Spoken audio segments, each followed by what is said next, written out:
cloud overshadowed them, and then God speaks. And you'll find that pretty much throughout the Bible.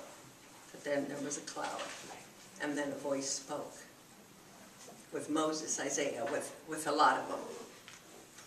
And I won't go into, I had a whole lot of them here, but we won't go into that. So that we know. This was because God was about to speak directly, and no one can see God. In the Old Testament, to see God was to die. So, I don't know what does that tell you?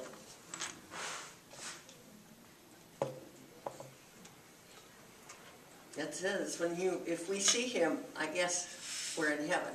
So when we've had these shining experiences, I guess we haven't seen God.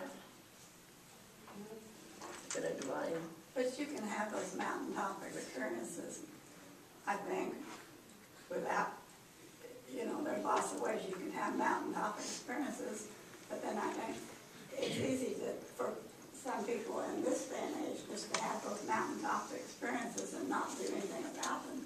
But I think Jesus' point, and it points out in the lesson, is to come down from the mountain and to do something about it. And that's what we're getting into. Jenny's stepping in finally there.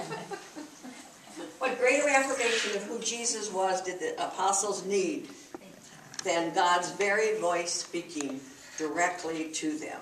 God affirmed that Jesus was indeed God's Son, loved totally and eternally by God. So now that he became, and I liked what Jean said last week, he became, I think you said, the servant and then the king Messiah.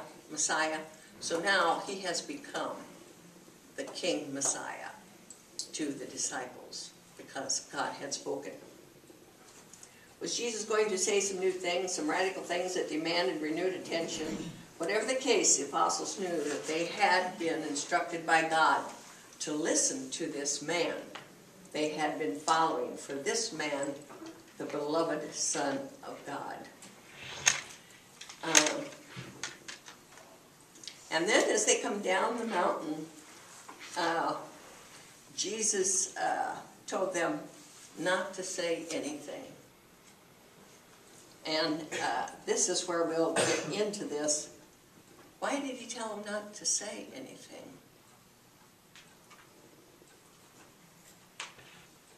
Well, I think his mission on earth was endangered by his enemies.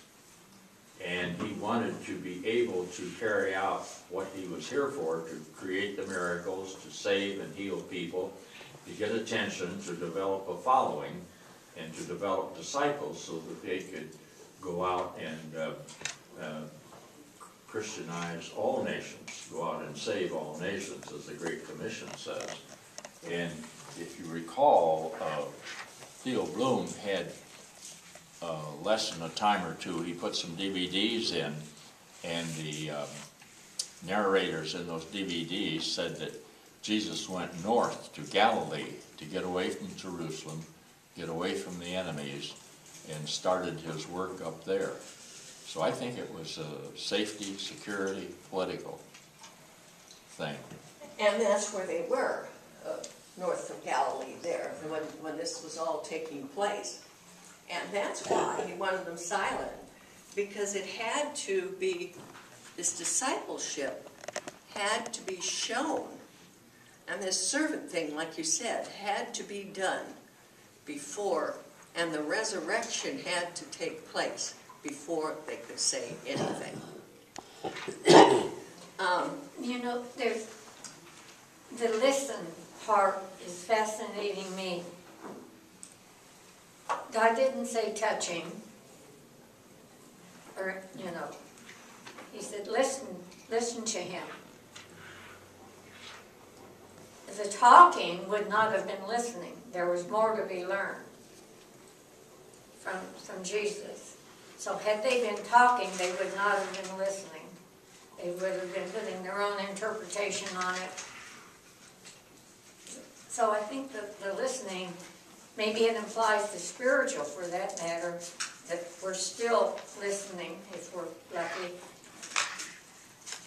But for me, the listening means something. Yeah, and I'll just read this one paragraph because we're getting out of time.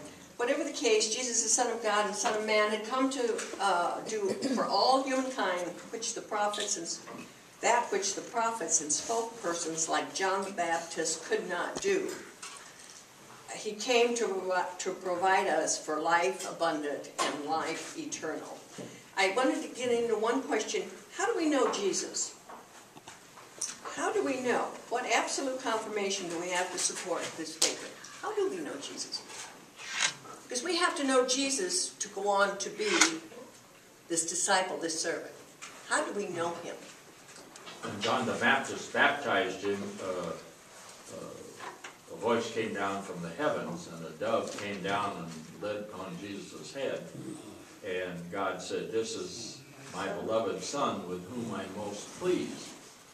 And that is a good instruction. Sometimes, one time, a distressed father went to his pastor to ask about how he could manage his son, who was a troublemaker apparently. He just wasn't growing up like the father wanted. And the pastor referred him to this thing. He said, "First you must show your love." In other words, this is my beloved Son, with whom I'm most pleased. And you had to find some way, some little thing the kid had done so you could compliment him on it. That'd be pretty hard in some cases. But I think that was listening to God. And later God tells us again to listen to his Son. Have we heard the voice of God saying, "This is my beloved Son, listen to him"? Surely one of the ways we know, one of the ways we can be certain is to discover Jesus as the Christ disclosed in Scripture, Jesus as the Christ alive throughout 2,000 years of Christian tradition, Jesus as the Christ as we experience him in our own lives, as we have experienced through this whole lesson, Jesus as the Christ as consistent with our reason but limited understanding of God. What do you recognize those as? The Wesleyan. I like what you Cover said elaborate. there, that Jesus is consistent with our reason. And that's the Wesleyan quadrilateral, the Scripture, tradition, experience, and reason, and confirming that Jesus is Christ the Lord. So that is how we know Jesus. Okay, now we've done spiritual highs, but now I need to ask, what barriers keep us from listening to Jesus? Our own little petty, selfish world, we just get all caught up in our little half-witted problems. Thank you, Jerry. And I'm not anyone. I'm going to do this quickly because I know we're supposed to be done. But just give me a minute.